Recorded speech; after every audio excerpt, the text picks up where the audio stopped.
recording is in the public domain. The Money Moon, a Romance, by Jeffery Farnol. Chapter 27, in which is verified the adage of the cup and the lip. Now as he sat thus, plunged in thought, he heard the voice of one who approached intoning a familiar chant or refrain. The voice was harsh, albeit not unmusical, and the words of the chant were these: "When I am dead, diddle diddle, as well may hap, bury me deep, diddle diddle, under the tap. Under the tap, diddle diddle, I'll tell you—" "Lord!" exclaimed the singer, breaking off suddenly, "be that you, Mr. Bellew, sir?" "Yea, in good sooth, Adam, the very same. But you sing, Adam?" "Ah! I sing, Mr. Bellew, sir, and if you ax me why, then I'll tell you because I'm 'appy-'earted, and full of J-O-Y, joy, sir. The mortgage be paid off at last, Mr. Bellew, sir. Miss Anthea be out o' debt, free, sir, and all along o' Master Georgy, God bless him." "Oh!" said Bellew, "that's good." "Good!" exclaimed Adam. "Ah, Mr. Bellew, sir, it be more than good. It saved Miss Anthea's home for her, and betwixt you and me, sir, I think it saved her too. And it be all along o' that Master Georgy. Lord, sir, many's the time I've watched that theer blessed boy a-seekin' and a-searchin', a-pokin' and a-pryin' round the place a-lookin' for his fortune, but Lord bless my eyes and limbs, sir, I never thought as he'd find nothin'." "Why, of course not, Adam." "Ah, but that's just where I mistook, Mr. Bellew, sir, because he did." "Did what, Adam?" "Found the fortune as he were always a-lookin' for, a sack o' golden soverings, sir, and bank notes, Mr. Bellew, sir, bushels on 'em, enough, aha! more 'n enough to pay off that mortgage, and to send that theer old Grimes about his business, and away from Dapplemere for good and all, sir." "So Grimes is really paid off then, is he, Adam?" "I done it myself, sir, with these here 2 'ands. £3,000 I counted over to him, and 500 more in bank notes, sir, while Miss Anthea set by like one in a dream. Altogether there were £5,000 as that blessed boy dug up out of the orchard, done up all in a pertater sack, under this very identical tree as you'm a-settin' under, Mr. Bellew, sir. Ecod! I'd be half minded to take a shovel and have a try at fortune hunting myself, only there ain't much chance o' finding another hereabouts. Besides, the boy prayed for that fortune, long and hard he prayed, Mr. Bellew, sir, and 'twixt you and me, sir, I ain't been much of a prayer myself since my old mother died. Anyhow, the mortgage be paid off, sir, Miss Anthea's free, and 'tis joyful and 'appy-'earted I be this night. Prudence and me'll be getting married soon now, and when I think of her cookin', Lord, Mr. Bellew, sir, all as I say is God bless Master Georgy. Good night, sir, and may your dreams be as 'appy as mine, always supposin' I do dream, which is seldom. Good night, sir." Long after Adam's cheery whistle had died away, Bellew sat, pipe in mouth, staring up at the moon. At length, however, he rose, and turned his steps towards the house. "Mr. Bellew?" He started, and turning, saw Anthea standing amid her roses. For a moment they looked upon each other in silence, as though each dreaded to speak. Then suddenly, she turned, and broke a great rose from its stem, and stood twisting it between her fingers. "Why did you do it?" she asked. "Do it?" he repeated. "I mean the fortune. Georgy told me how you helped him to find it, and I know how it came there, of course. Why did you do it?"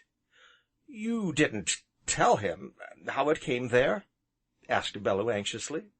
"No," she answered. "I think it would break his heart if he knew." "And I think it would have broken his heart if he had never found it," said Bellew, "and I couldn't let that happen, could I?" Anthea did not answer, and he saw that her eyes were very bright in the shadow of her lashes, though she kept them lowered to the rose in her fingers. "Anthea," said he, suddenly, and reached out his hand to her, but she started, and drew from his touch. "Don't!" she said, speaking almost in a whisper. "Don't touch me!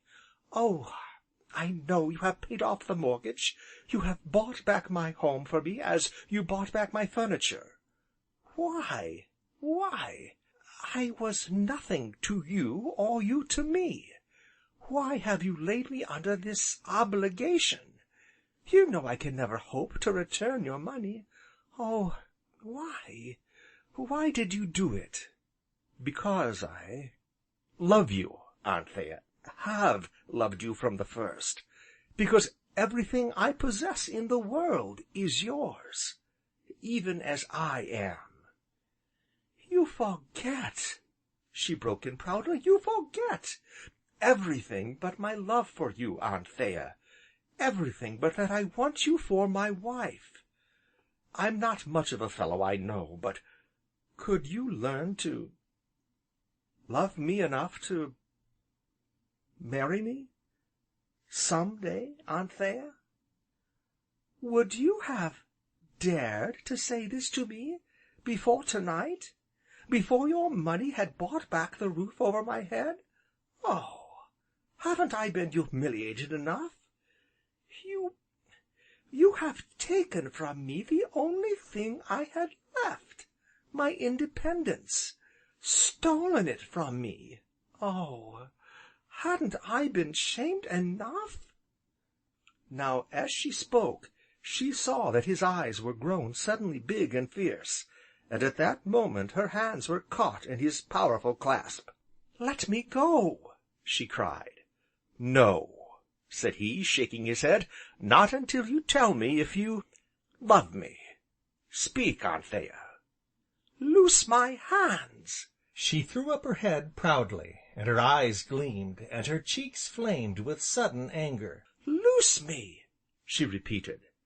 But Bellew only shook his head, and his chin seemed rather more prominent than usual, as he answered: "Tell me that you love me, or that you hate me, whichever it is, but until you do, you hurt me," said she, and then, as his fingers relaxed, with a sudden, passionate cry, she had broken free, but, even so, he had caught and swept her up in his arms, and held her close against his breast.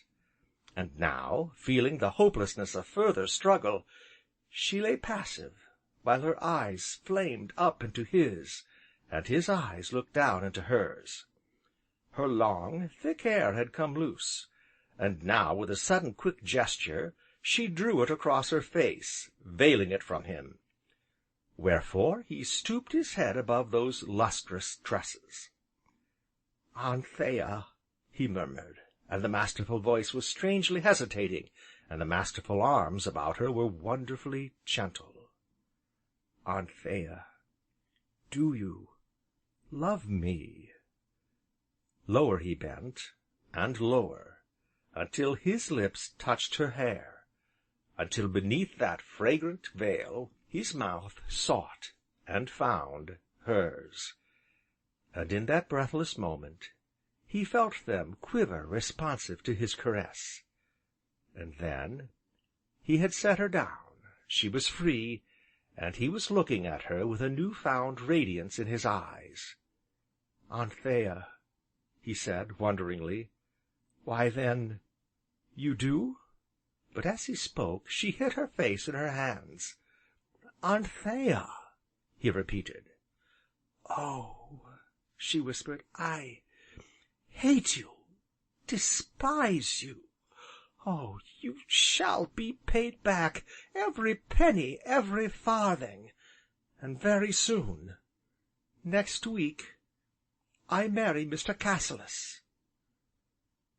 And so she turned, and fled away, and left him standing there amid the roses. Chapter 27